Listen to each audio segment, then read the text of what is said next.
All right.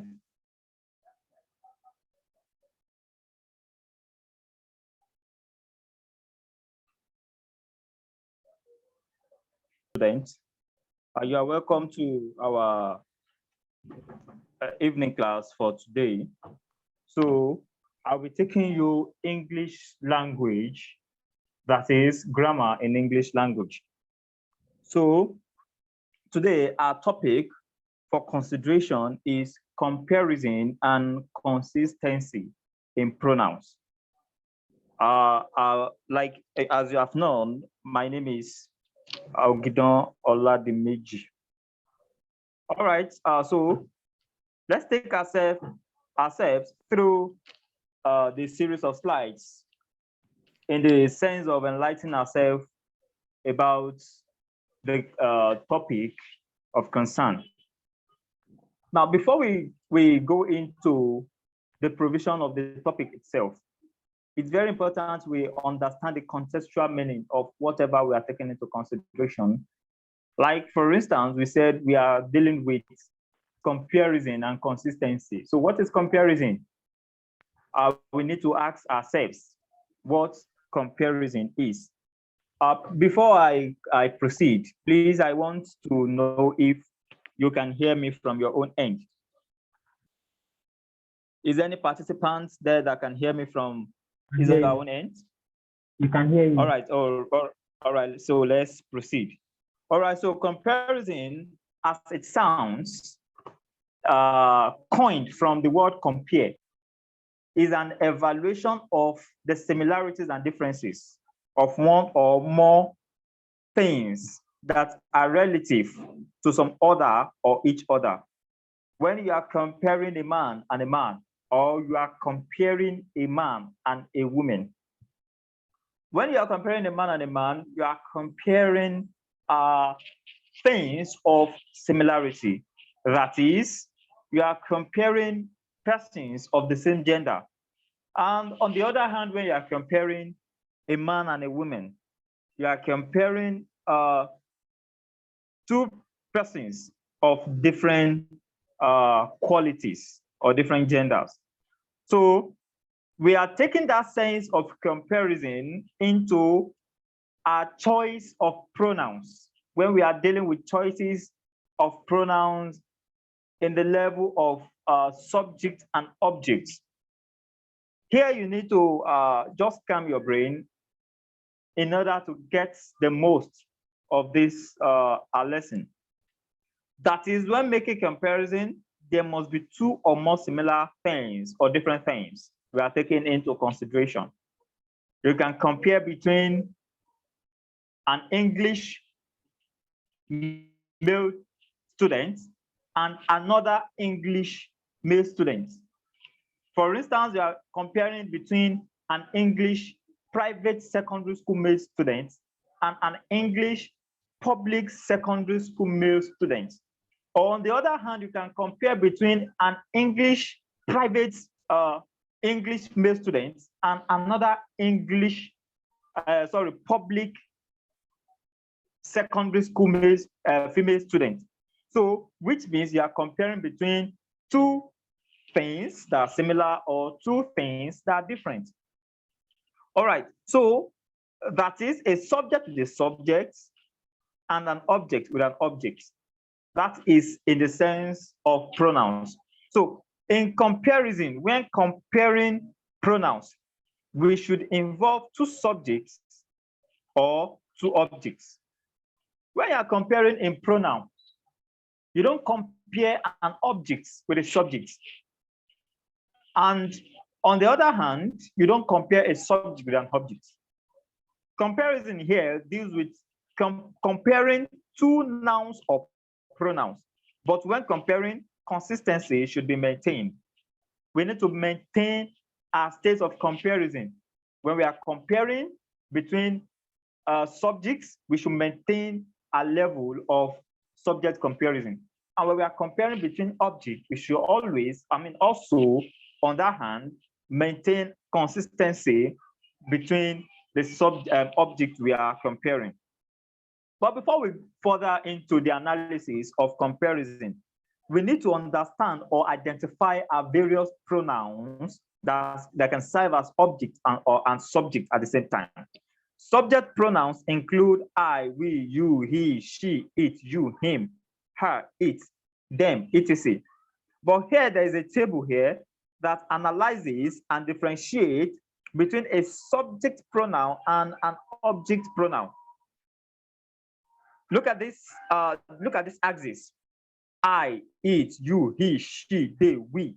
These are subject pronouns. And on this hand, we have the object pronouns. Sorry, before I further again, can you see my board? Can anyone indicate if he or she can see view from my board?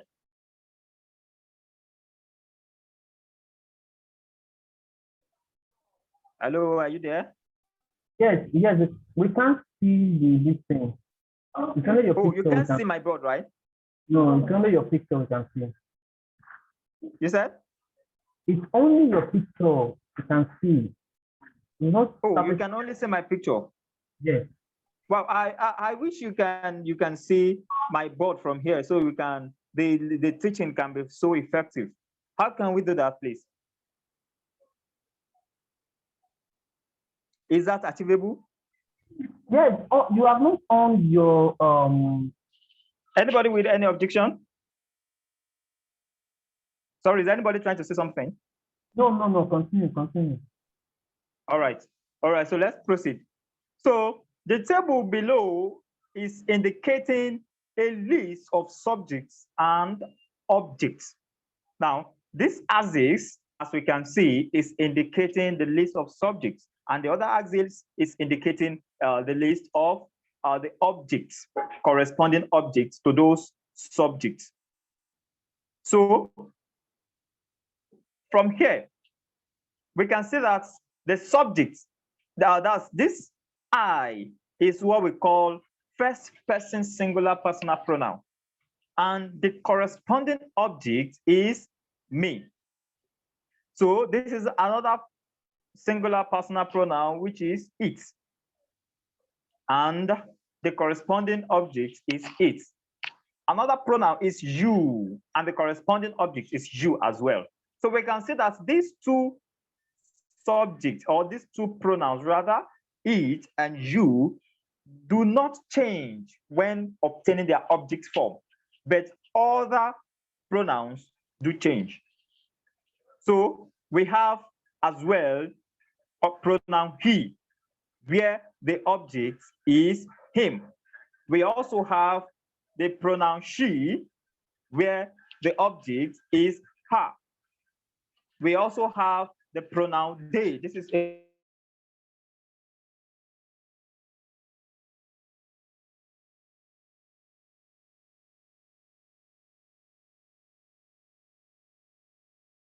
both pronouns it and you can be used as subjects and at the same time as objects. But other pronouns like he, she, they, and we have pronouns as me, him, her, them, and us, respectively, as objects. So it is very important we understand these concepts, identifying particular subject pronouns and their objective forms. So it is very important if you want to achieve or make the most of this class, you must understand how to differentiate between a subject pronoun and an object pronoun. So having understood or getting the basis of this concept, now let's move to the simplification of the topic. Let's further simplify the topic as I've objected here. All right, so let's now see the principle that deals with or that enhances the effective use of this comparison and consistency. So when comparing, it is wrong to compare a subject with an object. And it is also, on the other hand, wrong to compare an object with a subject.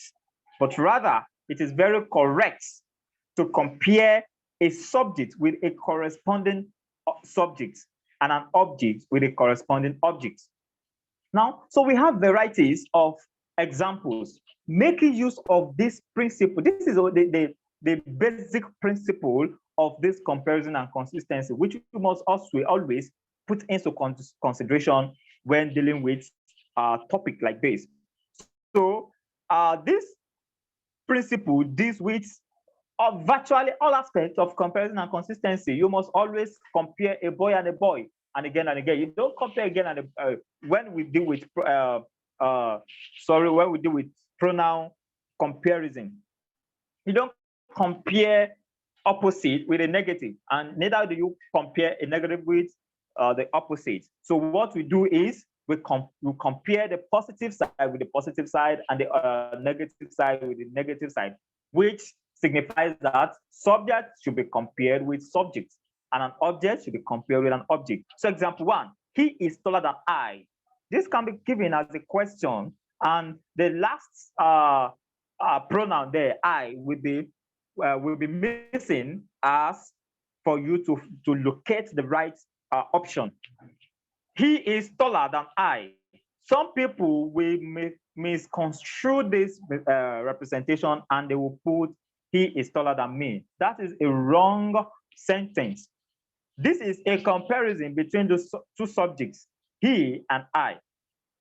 He and I. So if you can recollect, we said it is wrong to compare a subject with an object, and also an object with a subject.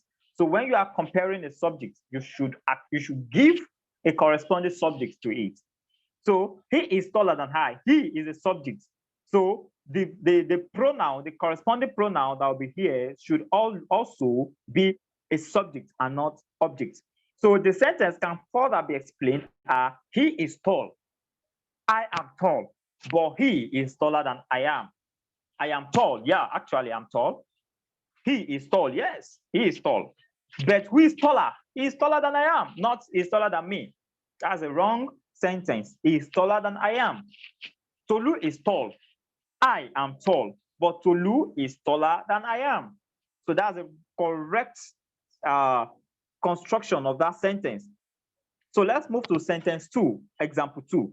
She is brilliant than he and not him. She is brilliant than he. This is also a comparison between two subjects, she and he. So in this sense, when you have seen she as a subject here, you should know that the corresponding pronoun that we go with it should also be a subject, which is he. So this is also a comparison between two subjects, she and he. The sentence can be explained as she is brilliant, he is brilliant, but who is more brilliant? But she is brilliant than he is. She is brilliant, he is brilliant, but she is brilliant than he is. So that is the right construction of that sentence. So you should note this. Question might be given in this format, like she is brilliant than dash. Then they put him, he, her, and them. So the right one is he, because all other given objectives are objects. They are objects, but only he is a subject and is corresponding with the given subject earlier. So let's go to example 3 because of our time. Remember, this matter is strictly between you and me. Now you will see that why should we put me here rather than I? Remember, this matter is strictly between you and me. An average English student will ask that why should it be me and not I?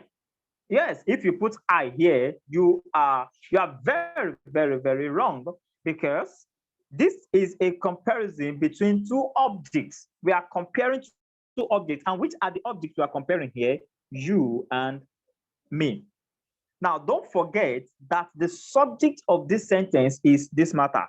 This is the subject of the sentence. So we already have a subject. So what we are now contemplating between is what? Objects. So our objects are what we should be contemplating around now. So here, the subject of the sentence is this matter, like I have simplified here. So the objects are you and me.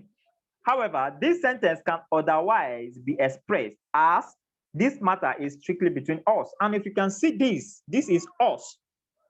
From the table we initially analyzed here, we can see that us falls under objective. Us is objects. So it is objective in nature. So which means it is corresponding in high sense to this sentence. Look at it here. This matter is strictly between us. Or you can say this matter is strictly between the two of us. So it is wrong for you to put I here. It is very, very, very wrong.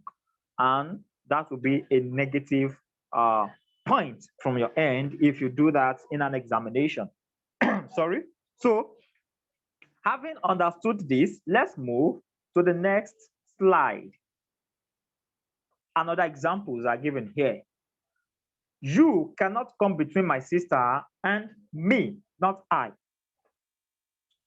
Another student will ask me, why should it be me and not I? Yeah, it shouldn't be I, it should be me instead, because you has been given as the subject here. You is the subject. That's the acting subject here. So we don't have anything to do with subject again. So what we are contemplating are our subjects, sister and me. So in this sentence, you is the subject. Therefore, my sister is an object, and which will attract another corresponding object. So this is a comparison between two objects, my sister and me, and not, it is wrong to say my sister and I, because this my sister and me is functioning as an object. So it would be wrong to point or to pick another subject in that vacuum. So this sentence can otherwise be expressed as you cannot come between us, and us is an object form of personal pronoun. Is that taken? Let me get if you are following me. Are you following me, please? Please let me know if you are getting what I'm saying.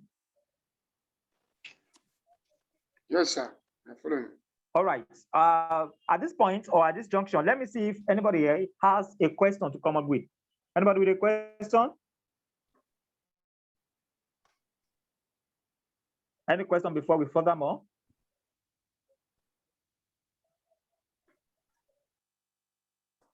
Okay, in the absence of no question, let's take other examples as well. The example 5, the biggest prize will be given to him and me.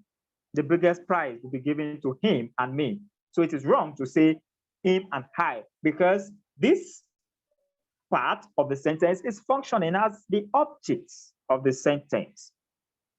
Here, the subject is the prize. So here, the comparison is between two objects, which are him and me. So it would be wrong to put I in that place because of our principle that says an object should not be compared with a subject, and a subject should not be compared with an object. So this can otherwise be expressed as the biggest prize will be given to us. The biggest prize will be given to us as the best candidate of the contest. All right, so let's move to example 6, which might be our last example for this basic principle. Between you and me, there is no love. It is wrong to say between you and I, because here, the subject, the subject is no love, or love rather, sorry. Misconception. The subject of the sentence here is love. Then can ask, why should it be love? Because you and me, or you and I are coming first. Yes, you can say that. It is not necessary that a subject of the sentence comes at the front or the preliminary part of the sentence. A subject can appear at any part, especially at the front and also at the end of the sentence. it depends on the construction of that sentence or the usage of that subject or an object. So here, love is the subject matter here in this sentence. Love is the subject matter. So what we are now contemplating with is as our objects. Our object is what we are now trying to pick. Okay, so you and me are serving as objects. So you should see that it would be wrong to have I in that vacuum. A question might come. This me would be missing as a vacuum which are expected to fill up. So they will now ask you, giving you varieties of objectives or object options to pick from. So yours is to now to be able to deduce the conception of this sentence and to pick a right. So look at this sentence well. This is a question in the GCE 1992 version of year. So if you go to this 1992 GCE examination, I think question 35 or thereabout, you come across this question. Me is missing, then varieties of options were given for you to pick from to fill the vacuum. All right, so let's go to the next exceptional principle. Note, if the first person singular personal pronouns and the first person singular personal pronouns that we have are I and me. I is a subjective form, while me is the objective form. So we have the subject and the object. So the principle says if the first person singular personal pronouns, I and me, are mentioned in the list of pronouns or nouns, they should come last after other pronouns or nouns. So this principle is the kind of principle at which a lot of students and even some teachers fall victim of. When you say, I and my sister are going to the market. I and my mother are graduates of the University of Lagos. No, that is a wrong construction of a sentence. Even though you are a graduate, you have just misconstructed a sentence in a wrong. So let's see how this principle works.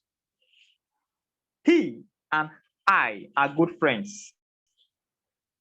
Why is it like this? Because they say if the first person singular personal pronouns, which are I and me, are mentioned in the list of pronouns or nouns.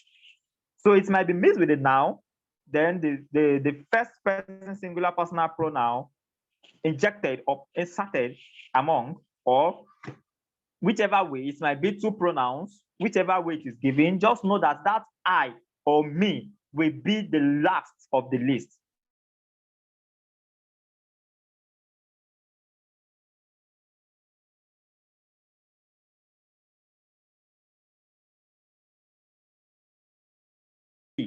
Or not I and him are good friends. That's a very wrong construction of a sentence. It should be put right as he and I are good friends. He and I are good friends. He and I are good friends. Here, the compared pronouns are subjects. So no object should be used at all because he is a subject. I should be the corresponding pronoun that will be attached to that sentence. And in the adherence of the rule of personal pronoun, I should come last of the list, just like I said here. The principle here is what we are talking about, that whenever there is a list of first person singular personal pronouns, they should come last. So therefore, it is wrong to say I and he, or I and him are good friends. So rather, it is good to say he and I are good friends. Or otherwise, you can say we are good friends. And if you check this we, what category of pronouns does it fall under? Here, it falls under the subject part. So you can say that it is wrong here for you to pick an object. Another example, my brothers and I, not I and my brothers, and not me and my brothers, but rather my brothers and I are good friends, are good in English language, rather. My brothers and I are good in English language. So that's the correct construction of that sentence. Example 3, there is love between my friend and me. Look at this, please. This part, we are dealing with the objective part. That's the object part of the sentence. There is love. Love here is the subject. Love is the subject. Why we are dealing with the objective part now. So my friend and me. So here, me should be the corresponding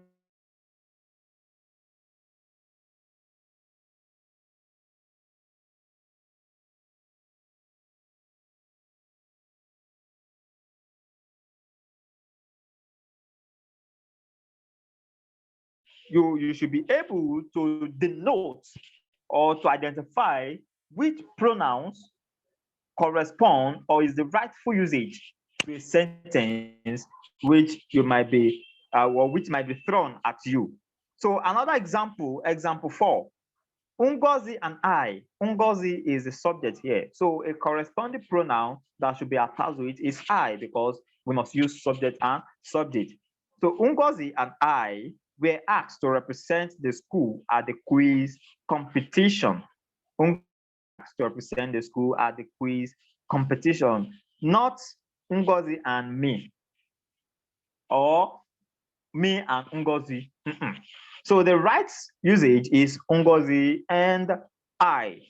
So the same thing in example 4, Udo and I, not Udo and me.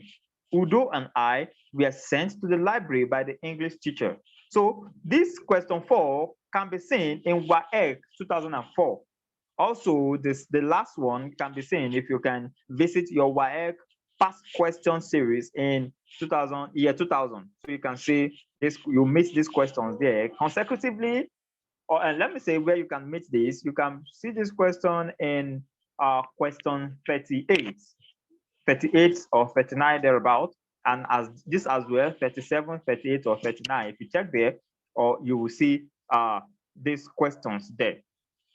All right, so let's go to the last slide, which is the work to do part of this class. So I am happy to tell us that we have come to the end of this class, but before our next class, which will be next Wednesday, you have these 10 objective questions to solve.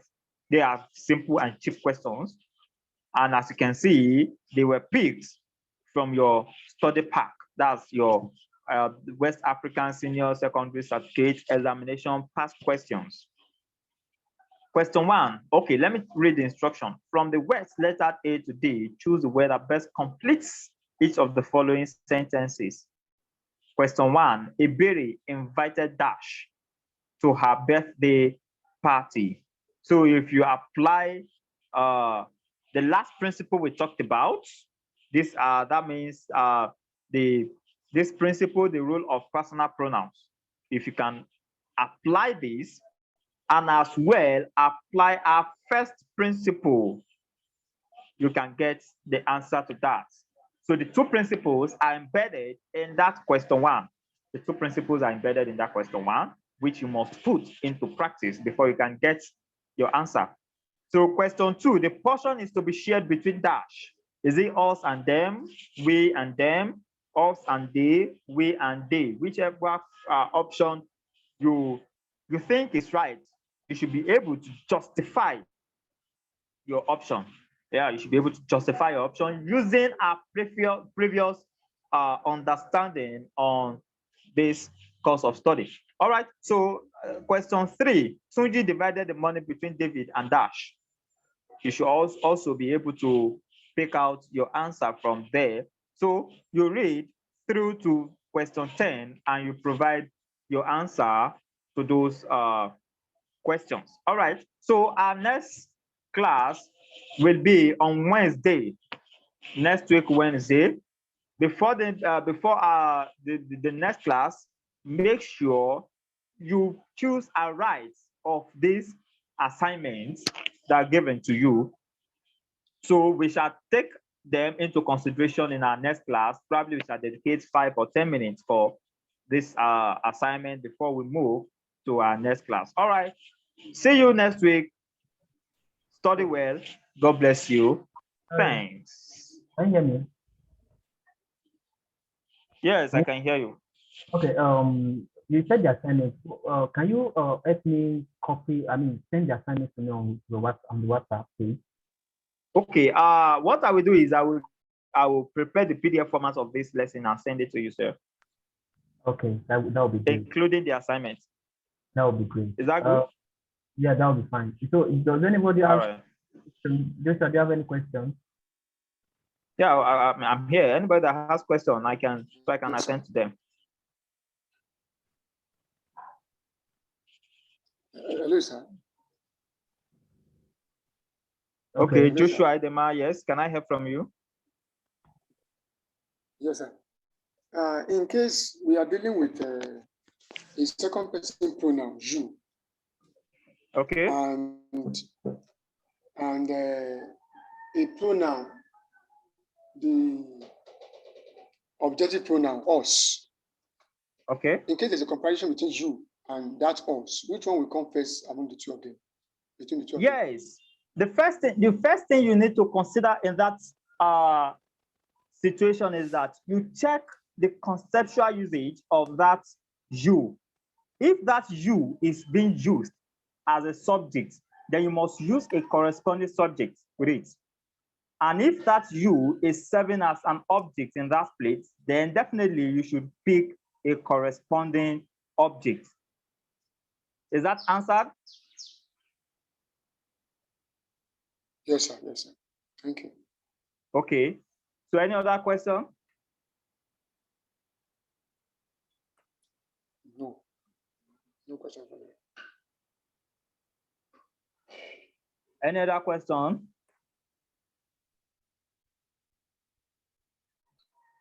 No, sir. In the absence of no question, can we call this class a success? Any objection to that? No, it's fine. It's fine. Thank you so much. All right. Thank you. God bless you. You too. See you next week.